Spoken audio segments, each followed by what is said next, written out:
ప్రాణాంతక వ్యాధుల నుంచి కోట్లాది మంది ప్రాణాలు కాపాడుతున్నాయి టీకాలు.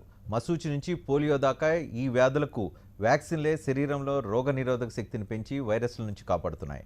ఎప్పటికప్పుడు సవాలు విసురుతున్న వైరస్ బ్యాక్టీరియాలకు వ్యాక్సిన్లు కనిపెడుతూనే ఉన్నారు శాస్త్రవేత్తలు. మరోవైపు ప్రపంచానికి సవాల్ విసురుతోంది కరోనా. లక్షల ప్రాణాలు బలి తీసుకుంటున్న మహమ్మారిని తరిమి కొట్టేందుకు సైంటిస్టులు రౌండ్ ది క్లాక్ వ్యాక్సిన్పై పనిచేస్తున్నారు. ఇంతకీ టీకాలు ఎలా పనిచేస్తాయి? ఇవి ఎంతవరకు సురక్షితం?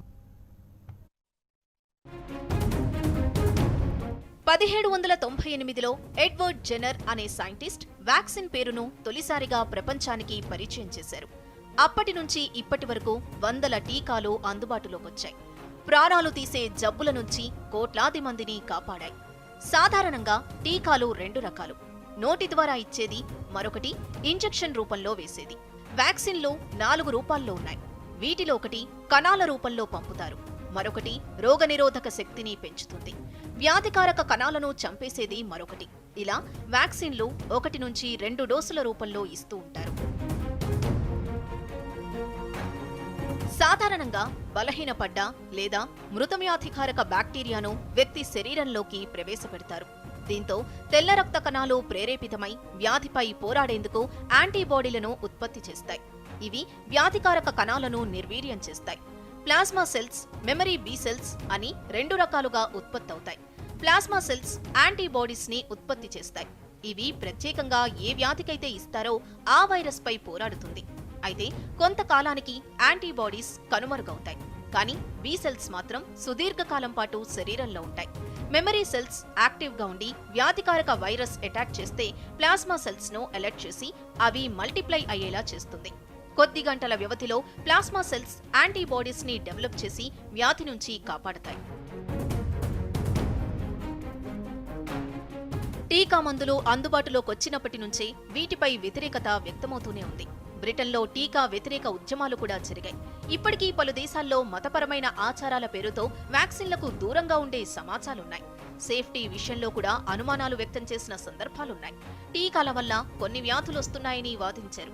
ఇప్పటికీ ప్రపంచవ్యాప్తంగా 85% మంది మాత్రమే టీకాలు వేయించుకుంటున్నారు. కానీ కరోనా రూపంలో మరోసారి వ్యాక్సిన్ అవసరం ప్రపంచానికి తెలిసొచ్చింది. మహమ్మారి నుంచి బయటపడాలంటే ఏకైక ఆప్షన్ టీకానే అని నమ్ముతున్నారు. ఇప్పటివరకు ప్రపంచవ్యాప్తంగా సైంటిస్టులు వ్యాక్సిన్లు తయారు చేయడం కోసం కసరత్తులు చేస్తున్నారు. అయితే ఏ స్టేజీల్లో ఉన్న టాప్ 10 వ్యాక్సిన్లకు సంబంధించిన స్టేజెస్ను ఒకసారి మనం చూద్దాం. అన్నిటికంటే ముందంజలో ఉన్నారు ఆక్స్ఫర్డ్కు సంబంధించిన Oxford university, the university of Oxford. ఇది ఫేజ్ 3 క్లినికల్ ట్రయల్స్ చేస్తూ ఉంది. ఫేజ్ 1కు సంబంధించిన రిజల్ట్ కొద్ది రోజుల్లో 4 రోజుల్లో రిలీజ్ చేయబోతూ ఉన్నారు. ఆ తర్వాత అమెరికాకు చెందిన మోడర్నా కంపెనీ ఫేజ్ 2 ట్రయల్స్ను కంప్లీట్ చేస్తుంది. ఆల్రెడీ ఫేజ్ 1కి సంబంధించిన ట్రయల్స్ను రిలీజ్ చేసిన పరిస్థితి కనిపిస్తుంది. కొంచెం పాజిటివ్ రిజల్ట్ ఇక్కడ కనిపించినాయి. ఈ 2 వ్యాక్సిన్లకు సంబంధించి ఇప్పటివరకు ప్రపంచంలో అడ్వాన్స్గా కరోనా వ్యాక్సిన్ కనుగొంటున్న అడ్వాన్స్ వ్యాక్సినేషన్లుగా ఈ రెండింటిని పరిగణించవచ్చు. ఆ తర్వాత యూరప్కు సంబంధించిన ఫైజర్ కంపెనీ కూడా క్లినికల్ ట్రయల్స్ని ఫస్ట్ దాన్ని పూర్తి చేసుకొని సెకండ్ స్టేజ్లోకి వెళ్తున్న పరిస్థితి మనకి కనిపిస్తుంది. ఆ తర్వాత చైనాకు సంబంధించిన Wuhan institute of biological science కూడా ఒక వ్యాక్సినేషన్ కోసం ట్రయల్ చేస్తుంది. ఇది కూడా ఫేజ్ 1 కంప్లీట్ చేసుకొని ఫేజ్ 2లోకి ఎంటర్ అవుతుంది. తర్వాత బీజింగ్ ఇన్స్టిట్యూట్ కూడా biological products, Beijing institute of biological products, ఇది కూడా సెకండ్ స్టేజ్లోకి వెళ్తున్న పరిస్థితి కనిపిస్తుంది ఈ వ్యాక్సిన్కి సంబంధించి. ఇలా ప్రపంచానికి సంబంధించిన అనేక కంపెనీలు ఫేజ్ 1, ఫేజ్ 2లో ఉన్న పరిస్థితి మనకి కనిపిస్తుంది. ఆఖరిగా మన ఇండియాకి సంబంధించి చూస్తే భారత్ బయోటెక్ ఫేజ్ 1ని మనం ఇప్పుడు ఎంటర్ అయింది. ఇంకా పూర్తిగా ఫేజ్ 1ని కంప్లీట్ చేయలేని పరిస్థితి కనిపిస్తుంది. అయితే అన్నిటికంటే ముందంజలో ఉన్న ఆక్స్ఫర్డ్కి సంబంధించిన వ్యాక్సిన్ కానీ మోడర్నా సంబంధించిన వ్యాక్సిన్ యుఎస్ యూకేకి సంబంధించిన 2 వ్యాక్సిన్లు మార్కెట్లోకి వచ్చే అవకాశం ఉందన్నట్లుగా మనకి అందుతున్న సమాచారం బట్టి తెలుస్తుంది. మోడర్నా ఈ మధ్యకాలంలో రిలీజ్ చేసింది ఫస్ట్ క్లినికల్ ట్రయల్స్కి సంబంధించి స్టేజ్ 1కి సంబంధించిన రిజల్ట్ని. జనవరి 13న క్లినికల్ ట్రయల్స్ స్టార్ట్ చేశారు. తర్వాత మొత్తం ఇప్పటివరకు 53 రోజుల క్లినికల్ ట్రయల్స్ ప్రక్రియ పూర్తి చేసుకున్నారు. తర్వాత హ్యూమన్ ట్రయల్స్ మీద మార్చి 16న స్టార్ట్ చేశారు ఫస్ట్ ఫేజ్ ట్రయల్స్ని. తర్వాత మొత్తం 18 నుంచి 55 ఏళ్ల ఏజ్ గ్రూప్ వాళ్ళని మీద ట్రయల్ చేశారు. మే 1న దాదాపు 100 డోసులతో ఉత్పత్తి చేసి ఒక ఎంఓయూని కూడా కుదుర్చుకున్నారు. అంటే ఫస్ట్ ఫేజ్ ట్రయల్స్లో సక్సెస్ఫుల్గా కంప్లీట్ కావడంతో రిజల్ట్ కొంచెం పాజిటివ్ రావడంతో ముందస్తుగానే ఒక ఎంఓయూ కుదుర్చుకున్నారు 100 కోట్ల డోసులను ప్రొడ్యూస్ చేయడానికి. ఇక తర్వాత మే 6వ తేదీన సెకండ్ ట్రయల్స్ని మోడర్నా కంపెనీ ప్రారంభించింది. తర్వాత మే 18న ఫస్ట్ స్టేజ్కి సంబంధించిన రిజల్ట్ని ఇచ్చింది. జూలై 27న థర్డ్ ఫేజ్కి సంబంధించిన రిజల్ట్కి వెళ్ళబోతూ ఉన్నారు. మొత్తం 30,000 మందికి పైగా వీళ్ళ మీద ప్రయోగాలు చేయడానికి ఈ కంపెనీ సిద్ధమవుతుంది. ఇప్పటి వరకు ట్రయల్స్కు సంబంధించిన డీటెయిల్స్ ప్రకటించిన ఏకైక సంస్థ అమెరికాకు సంబంధించిన మోడర్నా కంపెనీ. తర్వాత యూకేకి సంబంధించిన ఆక్స్ఫర్డ్ యూనివర్సిటీ చేస్తున్న పరిశోధనలు వాళ్ళు స్టేజ్ 2 కంప్లీట్ చేసి స్టేజ్ 3కి వెళ్ళారు. వాళ్ళ డీటెయిల్స్ కనుక మనం చూస్తే ఏప్రిల్ 1 నుంచి ఫస్ట్ ఫేజ్ ట్రయల్స్ వాళ్ళు స్టార్ట్ చేశారు. 1100 మంది మీద ట్రయల్ చేశారు. జూన్లో సెకండ్ ఫేజ్ ట్రయల్స్లోకి వెళ్ళారు. జూలై 20న ఫస్ట్ స్టేజ్కి సంబంధించిన రిజల్ట్ ఇవ్వబోతున్నారు. అంటే మండే మనకి అందుబాటులో వచ్చే అవకాశం కనిపిస్తుంది రిజల్ట్, లేదంటే ట్యూస్డే రోజు మనకి కంప్లీట్ డీటెయిల్స్ మనకి అందుబాటులో ఉండే అవకాశం ఉంది. 80% ఎఫెక్టివ్గా ఉంది అనేది ఈ కంపెనీ ప్రకటిస్తూ ఉంది. తమ వ్యాక్సిన్కి సంబంధించి ఇప్పటివరకు రిజల్ట్ 80% అనుకూలంగా ఉంది, ఇది సక్సెస్ఫుల్ వ్యాక్సిన్ అనే విషయాన్ని వాళ్ళు స్పష్టం చేస్తున్నారు. బ్రెజిల్లో థర్డ్ ఫేజ్ ట్రయల్స్ చేస్తామని ఆక్స్ఫర్డ్ యూనివర్సిటీ ప్రకటించిన పరిస్థితి మనకి కనిపించింది. మొత్తంగా వ్యాక్సిన్ని ఎన్ని దశల్లో ట్రయల్ చేస్తారు, లేకపోతే ఎన్ని దశలు పూర్తి అయిన తర్వాత వ్యాక్సిన్ అనే దానికి సంబంధించి WHO కొన్ని గైడ్లైన్స్ విడుదల చేసింది. గతం నుంచే ఉన్నాయి ఈ గైడ్లైన్స్. ఆ గైడ్లైన్స్ ఏంటంటే ఫస్ట్ ప్రీ క్లినికల్ ట్రయల్స్ చేయాల్సి ఉంటుంది. అంటే ట్రయల్స్ చేయడానికి ముందు ఏదైతే వ్యాక్సిన్ని ల్యాబ్లో తయారు చేయడం, ఒక ఫార్ములా తయారు చేసిన తర్వాత ప్రీ క్లినికల్ ట్రయల్స్ ఉంటాయి. ఇది కంప్లీట్ అయ్యి సక్సెస్ఫుల్గా కంప్లీట్ అయిన తర్వాత ఫేజ్ 1 ఫస్ట్ ఫేజ్ కంప్లీట్ చేయాలి, సెకండ్ ఫేజ్ కంప్లీట్ చేయాలి. ఫస్ట్ ఫేజ్లో చాలా పరిమితమైన సంఖ్యలో 10ల సంఖ్యలో 10 కంటే తక్కువ సంఖ్యలో కూడా వ్యాక్సినేషన్ ఇస్తారు, ఎందుకంటే ఇది ప్రయోగాత్మకంగా చేస్తారు కాబట్టి. సెకండ్ ఫేజ్లో సంఖ్య పెంచుతారు, అదేవిధంగా డిఫరెంట్ ఏజ్ గ్రూప్ పీపుల్ని కూడా తీసుకుంటారు. ఇక్కడ దాదాపు సెకండ్ ఫేజ్లో ఈ వ్యాక్సిన్కి సంబంధించిన పూర్తి అధికారిక సమాచారం, అంటే వ్యాక్సిన్ ఎలా పనిచేస్తుంది, ఏ స్థాయిలో ఉంది, సక్సెస్ అయిందా లేదా అనేది స్టేజ్ 2లో తెలిసిపోతుంది. కాకపోతే పరిమిత సంఖ్యలో వ్యాక్సిన్ ఇచ్చి చూస్తారు కాబట్టి, క్లినికల్ ట్రయల్స్ జరుగుతాయి కాబట్టి ఫేజ్ 3లో పెద్ద సంఖ్యలో దాదాపు వేల సంఖ్యలో క్లినికల్ ట్రయల్స్ చేస్తారు. ఇక్కడ కనుక పాజిటివ్ రిజల్ట్స్ వస్తే అప్రూవల్ కోసం పంపిస్తారు. అప్రూవల్ పొందడానికి ఈ స్టేజ్ 1, స్టేజ్ 2, స్టేజ్ 3కి సంబంధించిన కంప్లీట్ డీటెయిల్స్ని సబ్మిట్ చేయాల్సి ఉంటుంది.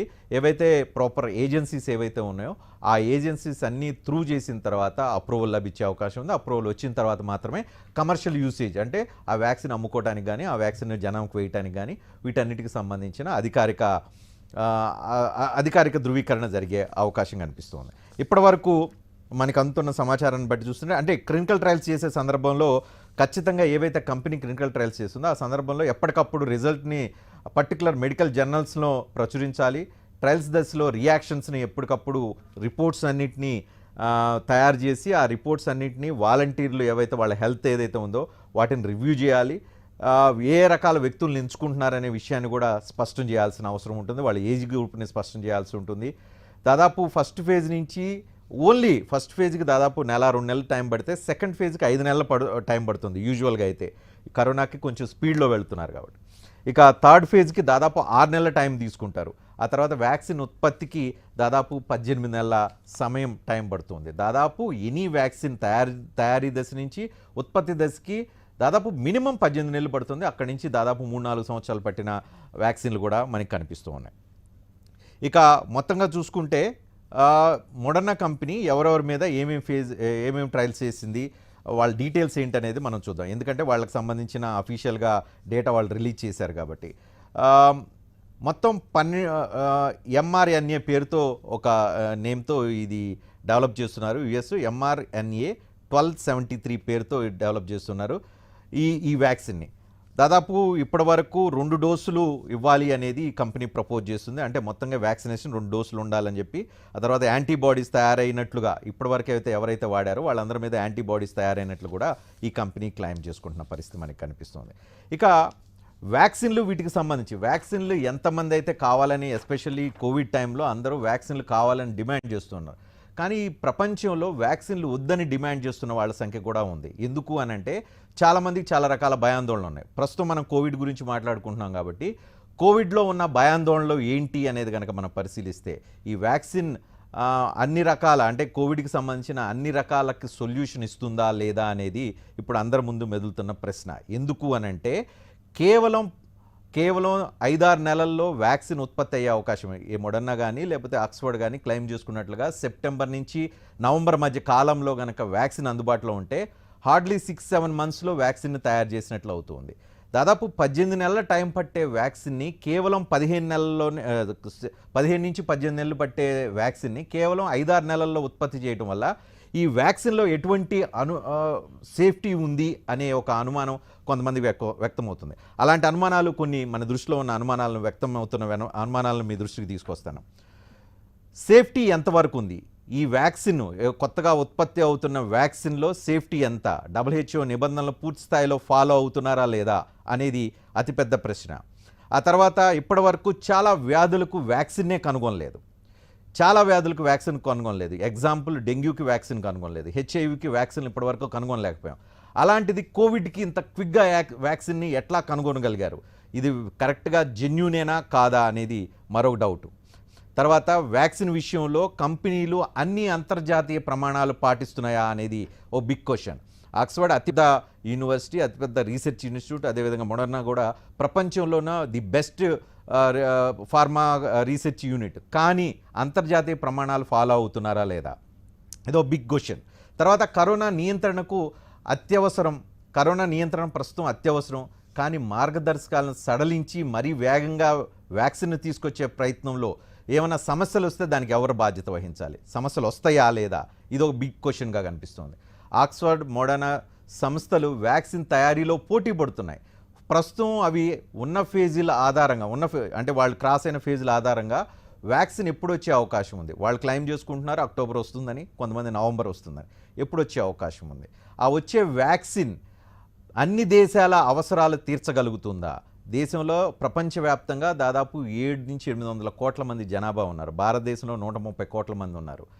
ఈ ప్రపంచ దేశాలకు సంబంధించి అందరూ ఈ వైరస్ బారిన పడుతున్నారు. వాళ్ళందరూ అవసరాలు తీర్చగలిగే పరిస్థితి ఉంటుందా? ఎప్పటి లోపల తీర్చగలిగే పరిస్థితి కనిపిస్తుంది? దానికి ఎన్ని నెలలు టైం పడుతుంది? కరోనా వైరస్కు వ్యాక్సిన్ ఒకసారి ఇస్తే సరిపోతుందా? రూపం మార్చుకుంటుందని, ఈ వైరస్ మార్చుకుంటుందని చెప్తున్నారు. మళ్ళీ వైరస్ ఇవ్వాల్సిన పరిస్థితి ఉంటుందా? లేదంటే ఒక్కసారి ఇస్తే సమస్యలన్నిటికీ పరిష్కారం దొరికినట్లేనా? కరోనా వైరస్కు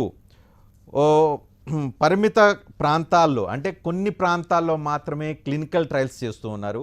అంటే ఇప్పుడు యుఎస్కి సంబంధించి కావచ్చు, మొడర్నా కంపెనీ కావచ్చు, ఆక్స్ఫర్డ్ కావచ్చు, కొంతమంది ప్రజలను ఎంచుకుంటున్నారు. యూజువల్గా యూరోప్, యుఎస్కి సంబంధించిన ప్రజలు ఉంటారు. లేదనుకుంటే ఇతర ప్రాంతాల నుంచి ఆ ప్రాంతంలో జీవనం కొనసాగిస్తున్న కొంతమంది వ్యక్తుల్ని ఎంచుకునే అవకాశం ఉంది. ప్రపంచంలో రకరకాల వాతావరణ పరిస్థితులు, రకరకాల శరీర ఆకృతులు, ఇంటర్నల్గా ఉండే రకరకాల ప్రాబ్లమ్స్, వైరసెస్, వీటన్నిటికీ ఎక్స్పోజ్ అయిన జనం ఉంటారు. వీటన్నిటికీ ఒక ప్రాంతంలో తయారవుతున్న వైరస్ సొల్యూషన్ అయ్యే అవకాశం ఎంతవరకు కనిపిస్తుంది? ఆ తర్వాత వ్యాక్సిన్ వల్ల దుష్పరిణామాలు ఏర్పడితే దానికి బాధ్యత ఎవరు? ఎందుకంటే త్వరగా వ్యాక్సిన్ తయారు చేస్తున్నారు. 80% యాక్యురసీ ఉందని చెప్పి ఆక్స్ఫర్డ్ క్లెయిమ్ చేసుకుంటుంది. మొడర్నా ఇంకా ఎక్కువ పర్సెంటేజ్ ఉందని చెప్పి క్లెయిమ్ చేసుకుంటున్నారు. కానీ ఒకవేళ దుష్పరిణామాలు ఏర్పడితే దానికి బాధ్యత ఎవరిస్తారు? రేపు హడావుడిగా వ్యాక్సిన్ ఇచ్చుకుంటూ పోతే. ఇలాంటి రకరకాల అనుమానాలు ఉన్నాయి. ఇలాంటి అనుమానాలకు పరిష్కారాలు ఏంటి? ఇలాంటి అనుమానాలు కేవలం సాధారణ ప్రజలుగా వాళ్ళకే వచ్చే అవకాశం ఉందా? దీనికి ఎక్స్పర్ట్స్ ఏం సమాధానం చెప్తారు? అదిగో వ్యాక్సిన్ అంటే ఇదిగో వచ్చేసింది అనే తరహాలో ఉంది కోవిడ్కి సంబంధించిన వ్యాక్సిన్కి సంబంధించిన వ్యవహారం. ఆక్స్ఫర్డ్ యూనివర్సిటీ ఇప్పటికే ఫేజ్ 3 ట్రయల్స్లోకి వెళ్ళింది. సెప్టెంబర్, అక్టోబర్ మాసంలో వ్యాక్సిన్ రిలీజ్ చేసే అవకాశం ఉందని అంచనాలు కడుతూ ఉన్నారు. ఇంకోవైపున అమెరికాకు సంబంధించిన మొడర్నా కంపెనీ కూడా అతి త్వరలో వ్యాక్సిన్ విడుదల చేయొచ్చు అనే అంచనాలు వస్తూ ఉన్నాయి. అది నవంబర్ కావచ్చు, డిసెంబర్ కావచ్చు. ఏదైనా మొత్తం కరోనా వచ్చిన సంవత్సర కాలంలో వ్యాక్సిన్ వచ్చేసింది అని అంటే పాజిటివ్గా ఆనందించాల్సిన వాళ్ళు చాలామంది, ఆనందించేవాళ్ళు చాలామంది ఉన్నారు. అదే సందర్భంలో డౌట్లు వ్యక్తం చేసేవాళ్ళు ఇంకా అంతకంటే ఎక్కువ ఉన్నారు. వీటన్నిటి డౌట్లకు పరిష్కారం ఎక్స్పర్ట్లతో మరింత డీటెయిల్గా మాట్లాడతాం. మనతో బయోమెడికల్ ఎక్స్పర్ట్స్, సైంటిస్టులు ఉన్నారు. డాక్టర్ ఎస్ఆర్ రావు, అదేవిధంగా డాక్టర్ మహీందర్. డాక్టర్ ఎస్ఆర్ రావు మనకి కోయంబత్తూరు నుంచి మనకి శ్రీ బాలాజీ విద్యాపీఠ్ ఆయన సైంటిస్ట్గా వర్క్ చేస్తూ ఉన్నారు. అక్కడి నుంచి కోయంబత్తూరు నుంచి లైవ్లో అందుబాటులో ఉన్నారు. అదేవిధంగా డాక్టర్ మహీందర్ మనకి బయోమెడికల్ సైంటిస్ట్, ఆయన మనకి అమెరికా నుంచి అందుబాటులో ఉన్నారు. ఆయన కూడా R&D డిపార్ట్మెంట్లో పనిచేస్తూ ఉన్నారు. మొదటగా డాక్టర్ ఎస్ఆర్ రావు గారు, మీరు కూడా చాలా మీకు కాన్ఫరెన్సులు జరుగుతున్నాయి, వీడియో కాన్ఫరెన్సులు జరుగుతున్నాయి. వీటికి సంబంధించిన ట్రయల్స్కి సంబంధించిన విషయాలన్నింటినీ మీరు ఎక్కువ తెలుసుకుంటున్నారు. ఆక్స్ఫర్డ్కి సంబంధించి, అదేవిధంగా అమెరికాకు చెందిన మొడర్నా కంపెనీకి సంబంధించి ఈ రెండు ఎంతవరకు సేఫ్ వ్యాక్సిన్స్ అనుకోవాల్సిన అవసరం కనిపిస్తుంది? Point number 1. పాయింట్ నెంబర్ 2, ఇంత క్విక్గా వచ్చే వ్యాక్సిన్ రేపు ప్రపంచ జనాభాకు అందరికీ డిస్ట్రిబ్యూట్ చేయాలంటే ఎన్ని నెలల్లో ఎన్ని సంవత్సరాలు పట్టే అవకాశం ఉంది? దానికి అది సేఫేనా? అంతమందికి వేయాల్సిన అవసరం వస్తుందా? కొంతమందికి వేస్తే సరిపోతుందా?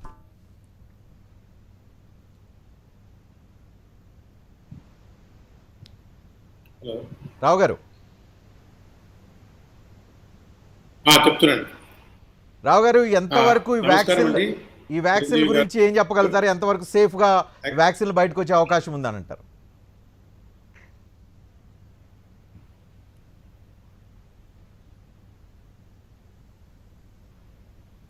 ఇది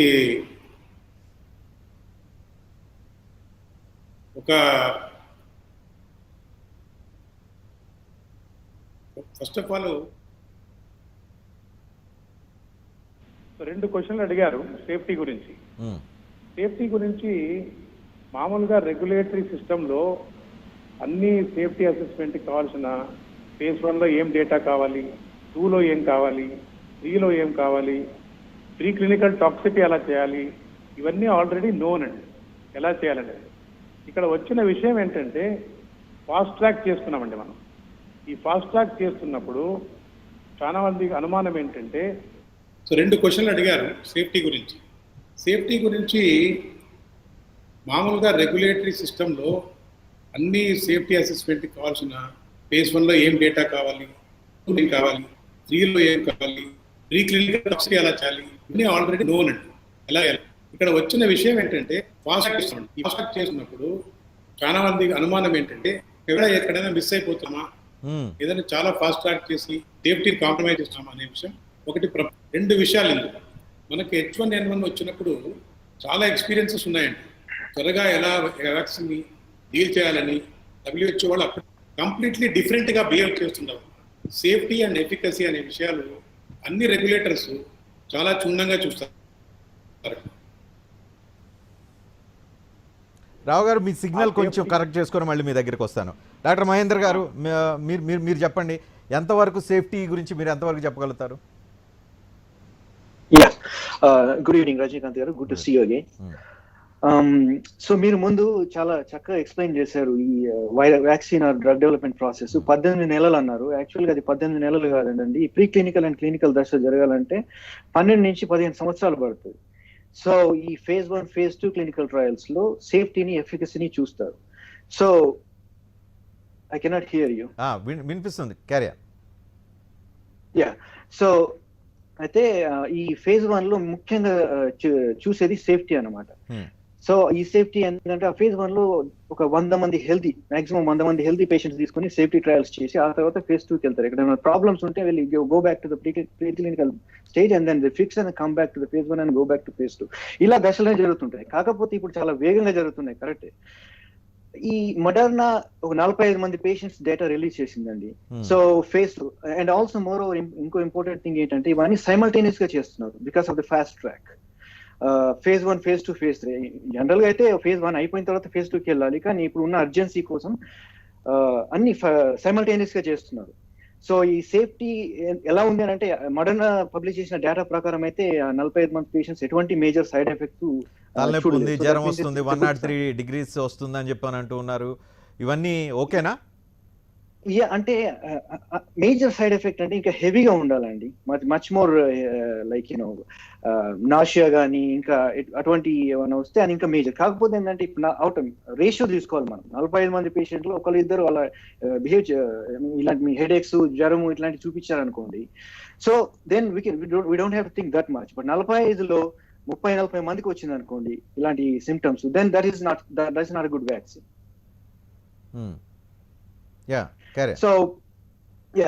సో అయితే ఇప్పుడు ఒక మోడర్నా, ఆస్ట్రాజెనికా అయితే ఇంకా రిజల్ట్స్ ఏమీ బయట పెట్టలేదండి. నాకైతే ఎటువంటి సమాచారం లేదు. ఆస్ట్రాజెనికా వాళ్ళు ఫేజ్ 3కి వెళ్తున్నాము ఆగస్టులో. జనరల్ గా అయితే సెప్టెంబర్ లో కండక్ట్ చేద్దాం అనుకున్నారు. కాకపోతే ఆ రెగ్యులేటరీ అథారిటీస్ డిస్కస్ చేసి వాళ్ళ ప్రోగ్రెస్ చూసి ఆగస్ట్ కి మార్చారు. ఆగస్ట్ లో చేయబోతున్నారు phase 3. So still phase 1, phase 2 simultaneous గా కండక్ట్ చేస్తున్నారు. We don't have any kind of data yet from AstraZeneca. కాకపోతే మోడర్నా మంచి ఒక హోప్ కలుగజేసింది. ఇవన్నీ జరిగినా కూడా అండి మనకి phase 2, phase 3, phase 4 మీరు చక్కగా ఎక్స్ప్లెయిన్ చేశారు క్లినికల్ దశలు phase 1, 2, 3 అని. ఇంకోటి లాస్ట్ ఇది మార్కెట్ అన్నారు, అది మార్కెట్ కాదండి, phase 4 దశ. ఆ phase 4 దశలో ఏం చేస్తారంటే లాంగ్ టర్మ్ సైడ్ ఎఫెక్ట్స్ కోసం అనేది టెస్ట్ చేస్తారు. అంటే పేషెంట్ ఇప్పుడు మనం రోజుల్లో నెల రోజుల తర్వాత ఇక్కడే ఎలా నా behave నా చేస్తున్నాడు? పాయింట్ ఇక్కడే మహేంద్ర గారు, నా పాయింట్ ఇక్కడే. మీరు లాంగ్ టర్మ్ సైడ్ ఎఫెక్ట్స్ ఏం చూడకుండా క్విక్గా మీరు వెళ్తూ ఉన్నారు, అంటే ఎవరైతే వ్యాక్సిన్ తయారు చేస్తున్నారో వాళ్ళు వెళ్తూ ఉన్నారు. ఇది రేపు మీరు ఇప్పుడు వైరస్ మొత్తం ప్రపంచం అంతా వ్యాపిస్తూ ఉంది కాబట్టి అందరికీ రేపు వ్యాక్సిన్లు ఇచ్చుకుంటా వెళ్ళాల్సి వస్తే, ప్రపంచంలో ఉండే దాదాపు 60-70% జనాభాకి ఇచ్చుకుంటా వెళ్ళిపోతే రేపు లాంగ్ టర్మ్ సైడ్ ఎఫెక్ట్స్ వస్తే దానికి వల్ల జరిగే ప్రమాదం ఎంత భయంకరంగా ఉండే అవకాశం ఉంటుంది. సో సేఫ్ అయినా మరి let me complete. So actual గా మీరు నెల లోపల వచ్చేస్తుంది, 6 నెలల్లో వ్యాక్సిన్ వస్తుంది, 12 నెలల్లో వస్తుంది అనుకుంటున్నారు కదా. దట్స్ నాట్ ట్రూ అండి.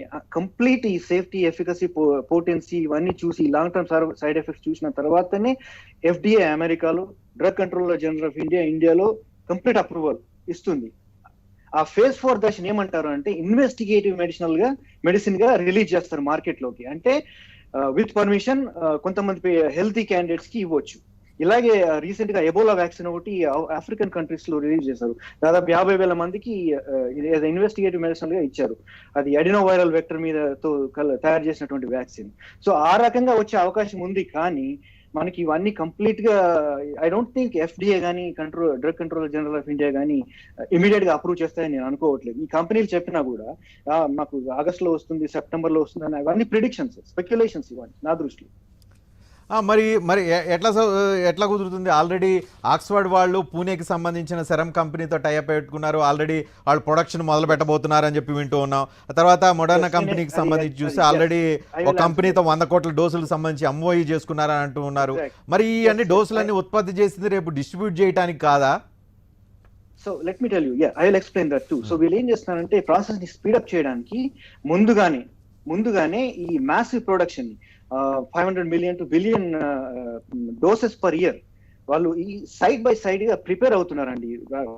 ఏది వ్యాక్సిన్ సక్సెస్ అవుతుందని hope. So it's not like market లోకి వచ్చేస్తున్నారు రేపు పొద్దునే అని చెప్పేసి వాళ్ళు రెడీ అవ్వట్లేదు. So as a precautionary measure they are preparing, getting ready. అంతా అయిపోయిన తర్వాత మళ్ళీ ఇదంతా ఈ ప్రాసెస్ తీసుకోవడానికి కూడా కొంత టైం తీసుకుంటది కాబట్టి ఆ టైం ని కవర్ చేసుకోవడానికి దే ఆర్ గెటింగ్ రెడీ. అన్ని ఇప్పుడు సీరమ్ ఇన్స్టిట్యూట్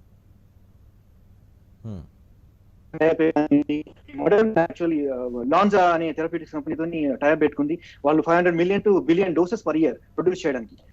అండ్ ఇంకొకటి ఏంటి అని అంటే మనకి ఇప్పుడు ఈ వ్యాక్సిన్ క్యాండిడేట్లలో చాలా కంపెనీస్ దాదాపుగా 153 పొటెన్షియల్ క్యాండిడేట్స్ అండర్ డెవలప్మెంట్ అండి ప్రపంచవ్యాప్తంగా, విత్ కొలాబరేషన్ ఆర్ ఇండిపెండెంట్లీ వివిధ దేశాల్లో ఉన్నటువంటి కంపెనీలు, రీసెర్చ్ ఇన్స్టిట్యూట్లు అన్ని కలిపి 153 పొటెన్షియల్ క్యాండిడేట్ డెవలప్మెంట్ ఉన్నాయి. వాటిలో దాదాపు 30 క్లినికల్ ట్రయల్స్ లో ఉన్నాయి, phase 1 or phase 2 or phase 3. So out of those 10 candidates ఉన్నాయండి. మీరు ఒక 2 చెప్తున్నారు ఇక్కడ, నా దృష్టిలో అయితే ఒక 10 క్యాండిడేట్స్ ఉన్నాయి, డీటెయిల్స్ ఉన్నాయి. వీళ్ళిద్దరు కొంచెం అడ్వాన్స్ లో ఉన్నారు కాబట్టి వీళ్ళిద్దరి గురించి చెప్తున్నాం. ఇక్కడ మహేంద్ర గారు, మరి నాకు ఇంకో విషయం చెప్పండి. ఇప్పుడు రేపు సెప్టెంబర్, అక్టోబర్లో వ్యాక్సిన్ ప్రజలకు అందుబాటులో ఉండదంటారా? సెప్టెంబర్, అక్టోబర్ లో అనేది కొంచెం డౌట్ఫుల్ ఏనండి. నేనంటే అంత ఖచ్చితంగా కంప్లీట్ అన్ని అప్రూవల్స్ జరిగి అంత క్లీన్ గా బయటకు వస్తుందని మాత్రం ఛాన్స్ లేదండి. సో మీరనే ఫోర్త్ స్టేజ్ ఎన్ని రోజులు, ఎన్ని నెలలు పడుతుంది? అది ఇప్పుడు లాంగ్ టర్మ్ సైడ్ ఎఫెక్ట్స్ అంటే ఇప్పుడు 3 నెలల తర్వాత పేషెంట్ ఆర్ వాలంటీర్ ఎలా బిహేవ్ చేస్తున్నాడో టెస్ట్ చేయాలి.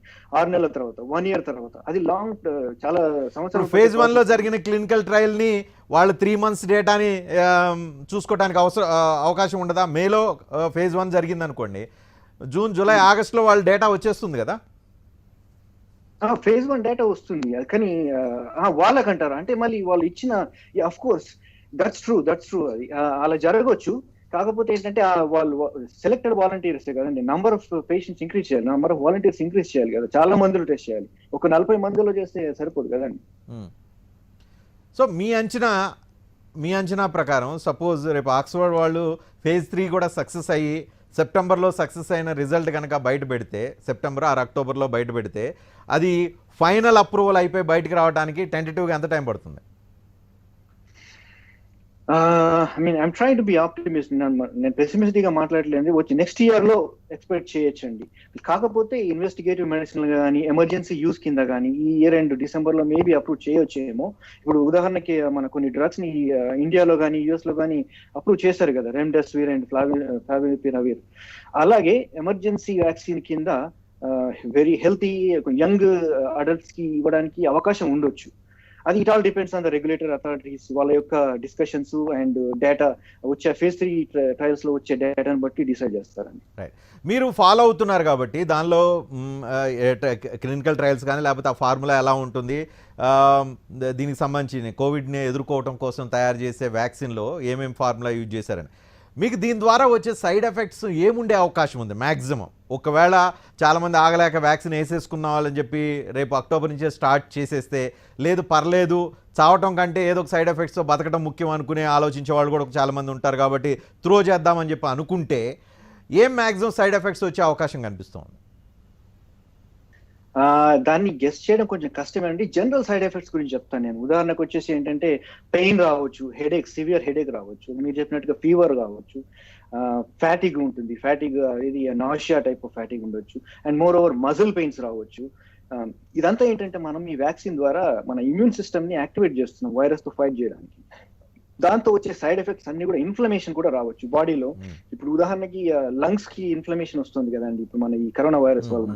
దానివల్ల ఆర్గన్స్ దెబ్బతినే అవకాశాలు కూడా ఉన్నాయి. కానీ అది ఎలా జరుగుతుంది లోపల మనకు తెలియదు కదా. అందుకని ఈ వ్యాక్సిన్ డెవలప్మెంట్ అంతా ఇంత లాంగ్ టైం తీసుకుంటుంది. Very time consuming process. Okay, మరి మా దగ్గర ఐసీఎంఆర్ ఉంది, మామూలుగా ఆగస్టు 15వ తారీఖుకి వ్యాక్సిన్ ఇచ్చేస్తామని చెప్పి వాళ్ళు అఫీషియల్గా డిక్లేర్ చేశారు. అది ఎలా సాధ్యమైందంటే వాళ్ళు ఎందుకు చేసి ఉంటారంటారు?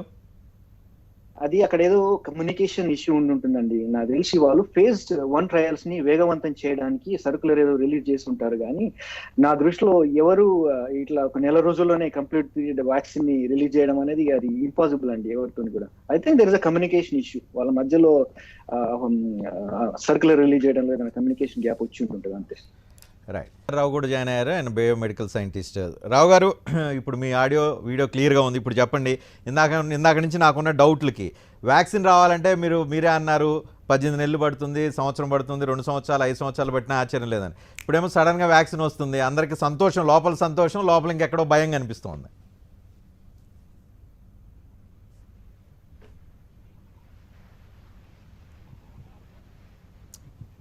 రావు గారు క్యారియర్. యా, సో కరెక్టేనండి. నేను చెప్పాను, ఫస్ట్ ఆఫ్ ఆల్ TV9కి కంగ్రాచులేషన్ చెప్పాను. మీరు అన్ని విషయాలు క్షుణ్ణంగా చెప్తూ వస్తున్నారు.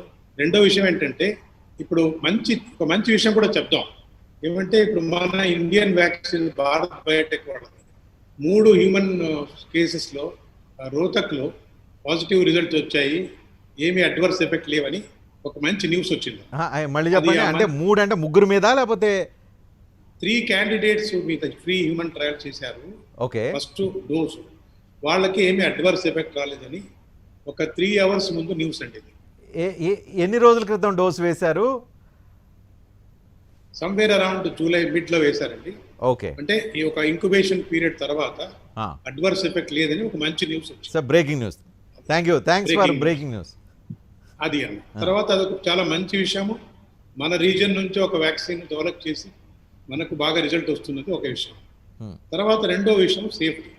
ఇందాక మహేంద్ర గారు ఎన్నో విషయాలు చెప్పారు. అవన్నీ కాకుండా రెగ్యులేటర్ ఎప్పుడు సాక్రిఫైస్ చేయడం. ఏ డేటాను ఎంత ఫాస్ట్ ట్రాక్ చేసినా కూడా, నేను రెగ్యులేటర్గా ఉన్నాను 10 ఏళ్ళు, ఎంత సాక్రిఫైస్ చేసినా కూడా డేటాను మాత్రం కాంప్రమైజ్ చేసే విషయమే లేదు.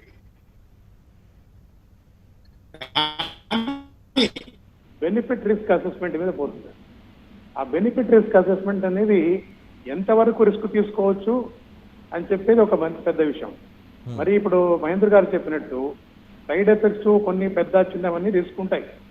ఆ రిస్క్ ఫ్యాక్టర్స్, ఏ కండిషన్ లో వ్యాక్సిన్ తీసుకోకూడదు, ఇవన్నీ ప్రిస్క్రైబ్ చేస్తారు. ఎవరికి ఇవ్వకూడదు, ఎవరి వ్యాక్సిన్ ఎవరికి కంపాటబుల్, ఇవన్నీ ఇస్తారండి. కానీ మాకు ఇంతవరకు వచ్చిన మంచి న్యూస్ ఏంటంటే వైరస్ ఒక స్ట్రక్చర్లీ బిహేవ్ చేస్తున్న తీవ్రత విషయంలో కానీ వేరే విషయంలో కానీ పెద్దగా మార్పులు రాకుండా వలన యాంటీజన్ వేరియబిలిటీ అంటారండి. అంటే వేరే వేరే వ్యాక్సిన్స్ కావాలన్నా వేరే వేరే స్ట్రెయిన్కి అనే విషయం లేదు. ఒకే వ్యాక్సిన్ అన్ని స్ట్రెయిన్కి సరిపోతుంది. అమెరికా స్ట్రెయిన్, ఇండియా స్ట్రెయిన్కి ఒకే వ్యాక్సిన్ సరిపోతుంది. తర్వాత ఇంకొక మూడో విషయం ఏంటంటే, మీరు చెప్పారు ఇంత వేగంగా ఎలా వ్యాక్సిన్స్ వచ్చేస్తున్నాయి అని. 16-17 ఏళ్ళు అవుతా ఉంది కదా. నేను ఇంతకుముందే ఫస్ట్ మీరు మన ఇంటర్వ్యూ చేసినప్పుడు చెప్పాను. ఫార్చునేట్లీ మనకి 80 ఏళ్ళ ఎక్స్పీరియన్స్ ఉందండి. 80 ఏళ్ళ ఎక్స్పీరియన్స్ లో వ్యాక్సిన్ ప్లాట్ఫామ్స్ చాలా రకాలుగా ఎదిగిపోయినాయి.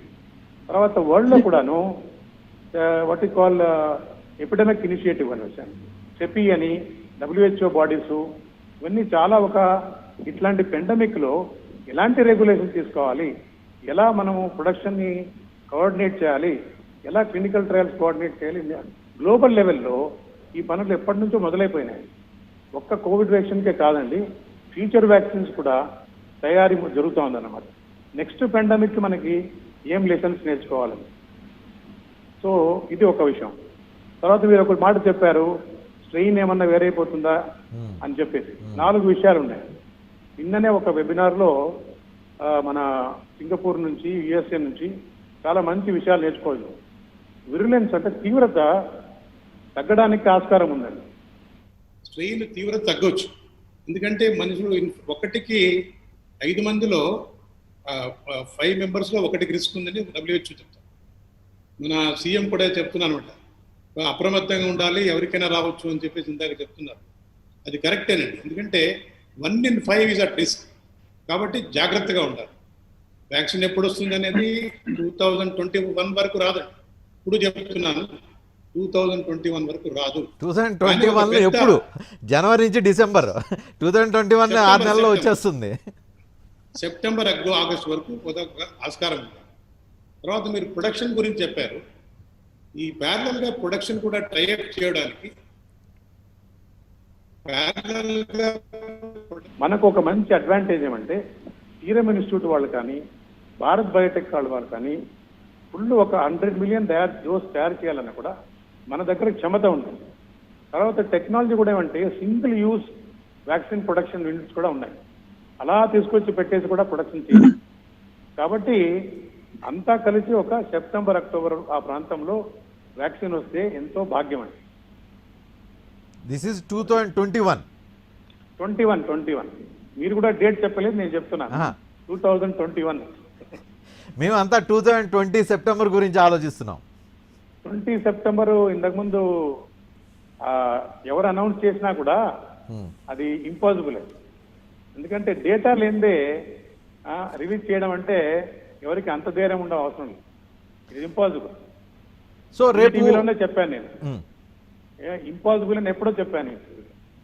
That's what. అందుకే రేపు సెప్టెంబర్లో వ్యాక్సిన్ వచ్చేస్తుంది అనే వార్తలు విన్న తర్వాత సర్ప్రైజ్ లోనయ్యే నేను ఈ పాయింట్స్ అన్ని, నాకు వచ్చిన డౌట్లన్నీ ఈ రకంగా ముందు పెట్టాను అనమాట. సో ఇంత క్విక్గా సెప్టెంబర్లో వస్తే దానివల్ల రిస్క్ ఎంతవరకు ఉండే అవకాశం ఉంది అని. సో మీరు 2021 అంటే మీరు సెప్టెంబర్కి, రేపు 2020 సెప్టెంబర్కి ఒక క్లారిటీ వచ్చిన, అంటే 3rd ఫేజ్ ట్రయల్స్ డీటెయిల్స్ అన్నీ వచ్చిన తర్వాత అవి పాజిటివ్గా ఉన్నా కూడా కమర్షియల్గా మార్కెట్లో రిలీజ్ కావాలంటే 2021 సెప్టెంబర్ అవుతుందని అంటారు. అవుతుందండి. ఆ తర్వాత పోస్ట్ మార్కెట్ విజిలెన్స్ కూడా ఒకటి జరగాలి. మరి అప్పటి వరకు బతికేది ఎట్లా? ఈ లోపల ఎవరన్నా అందుబాటులో వ్యాక్సిన్ దొరికితే వేసేసుకుంటే? అంత ఈజీగా ఏం వ్యాక్సిన్ బయట ఫ్యాక్టరీలో పోయి దొంగతనం చేసి వేసే పరిస్థితులు మాత్రం రావు. కానీ చైనా వాళ్ళు కూడా ఇనాక్టివ్ వ్యాక్సిన్ చేస్తున్నారండి. వాళ్ళు కూడా చాలా ఫాస్ట్గా వెళ్తున్నారు.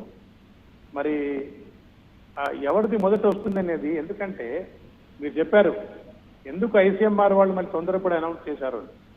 ఇందాక చాలా మందికి చెప్పాను, వ్యాక్సిన్ సైన్స్ ఒకటి, రెండోది రెగ్యులేటరీ డ్యూ డెలిజెన్స్ ఒకటి. రెగ్యులేటరీ ఎలా కంట్రోల్ చేస్తాడనేది, ఫాస్ట్ ట్రాక్ చేస్తాడా, ఎంత బెనిఫిట్ రిస్క్ అలవ్ చేస్తాడనేది ఒక విషయం.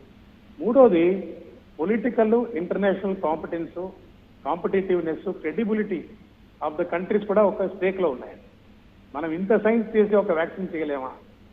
కాబట్టి ఆ విషయంలో చూస్తే అందరూ తొందరపడి, ట్రంప్ కూడా మోడర్నాని తీసుకొచ్చి డబ్బులు ఇచ్చి అందరికీ గ్లోబలీ అనౌన్స్ చేశారండి, మేము హ్యూమన్ ట్రయల్ చేయబోతున్నామని.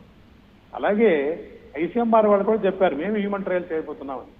దాన్ని కొంచెం మిస్ఇంటర్ప్రిట్ అయింది. అది మరి తర్వాత క్లారిఫై చేశారు కూడా ఐసీఎంఆర్ వాళ్ళు.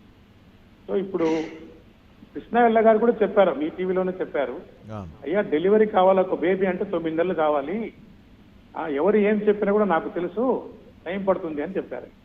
కాబట్టి September 21 with risk I'm saying that maybe one target.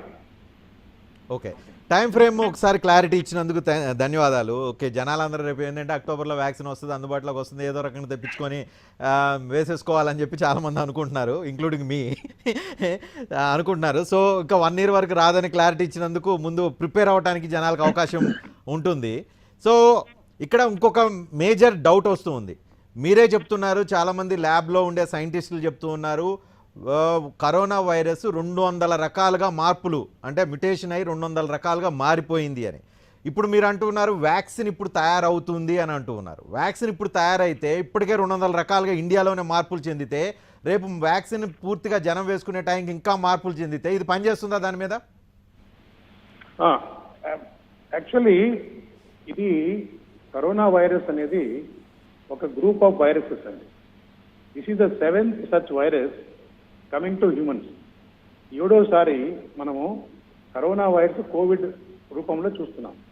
ఇంతకుముందు సార్స్, H1N1 ఎన్నో వైరసెస్ కరోనావి ఇన్సిడెంట్స్ వచ్చాయి.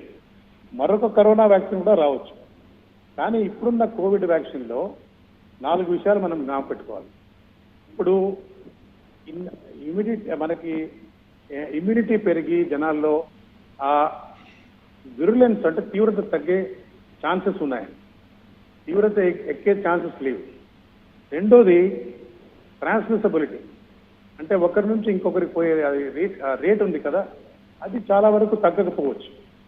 మూడోది వ్యాక్సిన్ పనిచేస్తుందా లేదా అనే దానికి ఇప్పుడున్న డేటా ప్రకారం యాంటీజెన్ వేరియబిలిటీ అంటారు.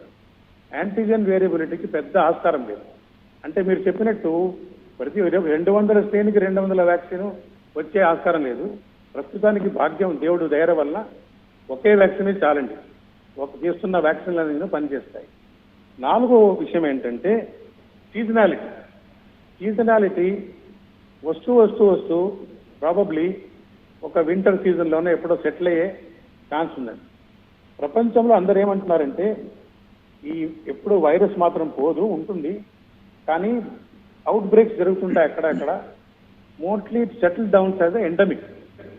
ఒక్కొక్క ప్రాంతంలో డెంగీ అవుట్ బ్రేక్ అవుతూ ఉంటుంది, తర్వాత చికెన్ గినియా అవుట్ బ్రేక్ అవుతూ ఉంటుంది, అలా సెటిల్ అయిపోవచ్చు. ఉల్టా ఏమంటే H1N1 ఎక్స్పీరియన్స్ ప్రకారము ఈ తీవ్రతలు ఇవన్నీ బాగా ఉండి తగ్గిపోయి ఒకవేళ వ్యాక్సిన్ డిమాండే తగ్గొచ్చునేమో అనేది కూడా కావచ్చు మనకున్న ప్రీవియస్ ఎక్స్పీరియన్స్ ప్రకారం. కాబట్టి ఇప్పుడు అప్రమత్తంగా ఉండాలండి అంతే. ఇప్పుడున్న సమాధానం ఏంటి? Social distancing, hygiene. మూడోది యాంటీవైరల్ డ్రగ్స్ ఉన్నాయి. ఫార్చునేట్లీ యాంటీవైరల్ డ్రగ్స్ ఉన్నాయి. కొంచెం సివియారిటీ ఉంటే మనం పేషెంట్కి యాంటీవైరల్ డ్రగ్స్ ఇవ్వచ్చు. అదొక పెద్ద మంచి ఆపర్చునిటీ ఉంటుంది.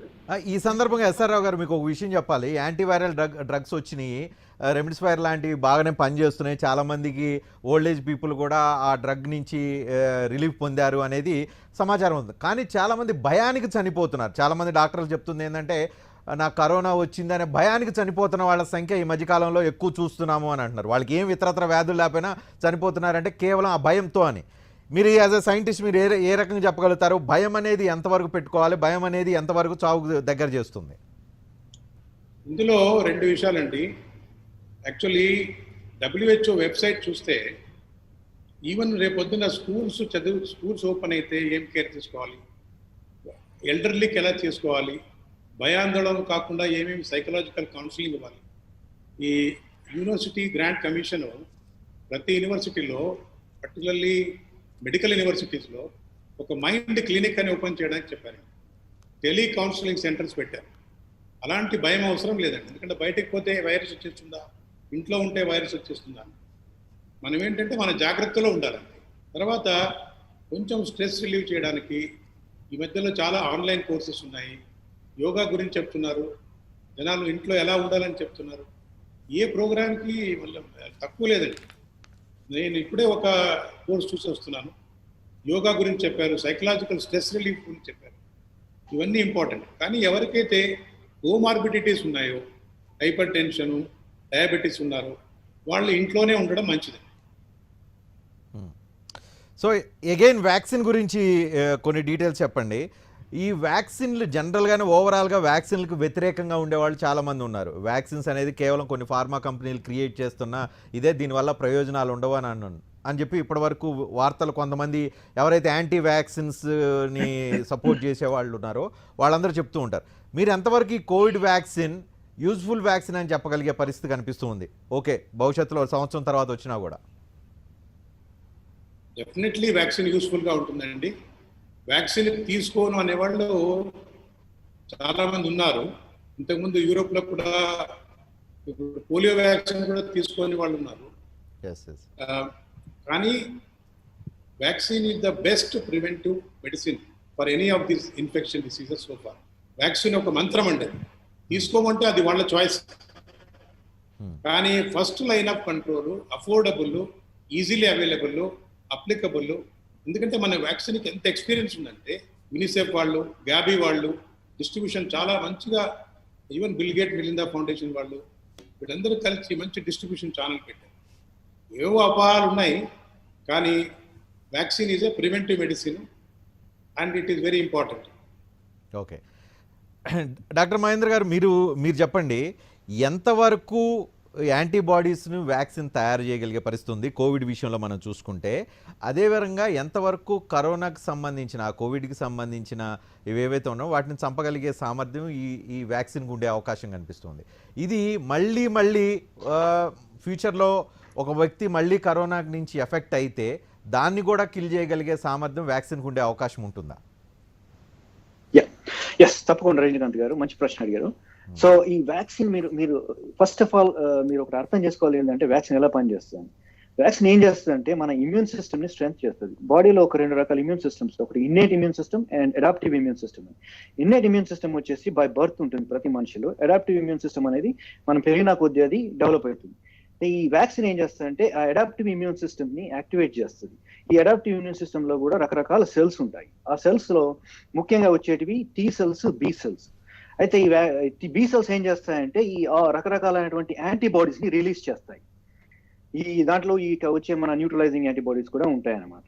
అండ్ టీ సెల్స్ ఏం చేస్తాయంటే కిల్లర్ సెల్స్ ని జనరేట్ చేసి మెమరీ సెల్స్ ని జనరేట్ చేస్తాయి. అవి ఏం చేస్తాయంటే ఈ మెమరీ సెల్స్ ఏం చేస్తాయంటే ఆ వ్యాక్సిన్ యొక్క క్యారెక్టర్స్ ని గుర్తుపెట్టుకొని వాటిని ఎలా ఫైట్ చేయాలో దాన్ని గుర్తుపెట్టుకుని రిజర్వ్ లో ఉంటాయన్నమాట. ఇది వ్యాక్సిన్ చేసే పని.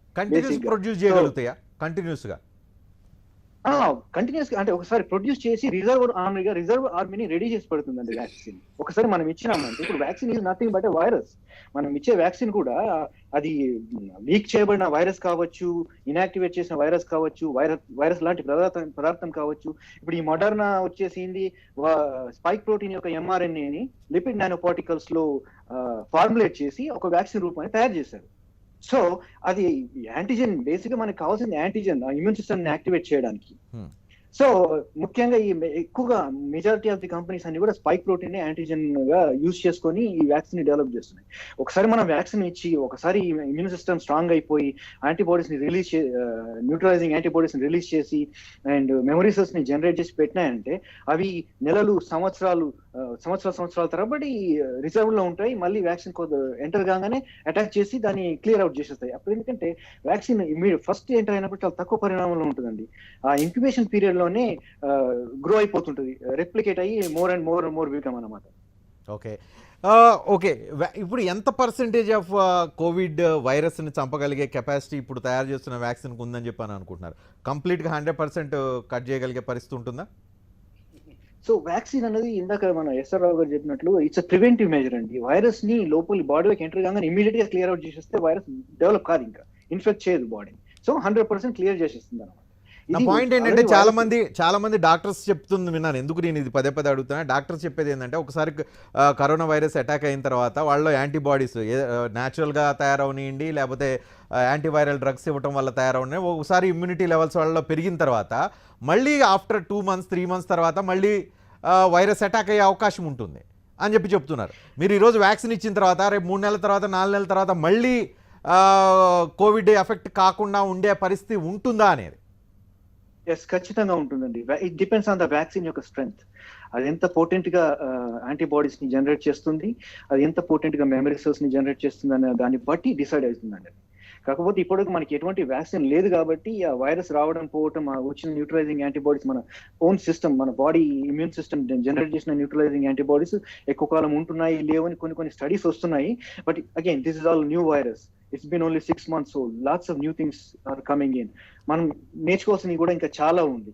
బట్ ఒక పోటెంట్ వ్యాక్సిన్ వచ్చిందంటే మాత్రం ఖచ్చితంగా 100% ఇది ప్రొటెక్ట్ చేస్తుంది COVID-19 నుంచి. అండ్ ఇందాక కూడా మీరు ఒక మంచి ప్రశ్న అడిగారు, రావు గారు కూడా మంచి సమాధానం చెప్పారు. ఏంటంటే అసలు కొందరు వ్యాక్సిన్ నమ్మరు అని చెప్పేసి. మనకి ప్రపంచంలో ఎగ్జాంపుల్స్ ఉన్నాయండి. పోలియో వైరస్ వ్యాక్సిన్ తీసుకోండి. ఒక 100 సంవత్సరాల కింద పోలియో అనేది చాలా బిగ్ ప్రాబ్లం. ఇప్పుడు ఎక్కడ పోలియో కేసెస్ లేకుండా it's all because of vaccine eradicate చేసింది పోలియోని మన సొసైటీ నుంచి. సో అట్లా ఎగ్జాంపుల్స్ ఉన్నాయి మనకి, లైవ్ ఎగ్జాంపుల్స్, రకరకాల vaccines. Right. So then we have to believe in vaccine. Okay, thank you. SR Rao garu, ఫైనల్గా మీరు చెప్పండి. ఓకే, వ్యాక్సిన్ సంవత్సరం తర్వాత ప్రొడ్యూస్ అవుతుంది అని అంటున్నారు. ఓకే, కమర్షియల్ యూసేజ్ కానీ లేకపోతే జనాలకు వస్తుంది అంటున్నారు.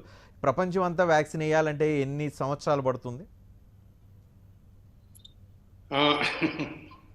యాక్చువల్లీ ఇప్పుడు ప్రపంచంలో ఎంతమంది ఉన్నారు, అందరికీ వేయని అవసరం లేదు. ఎంత పర్సెంటేజ్ ఆఫ్ పాపులేషన్కి వేస్తే సరిపోతుంది?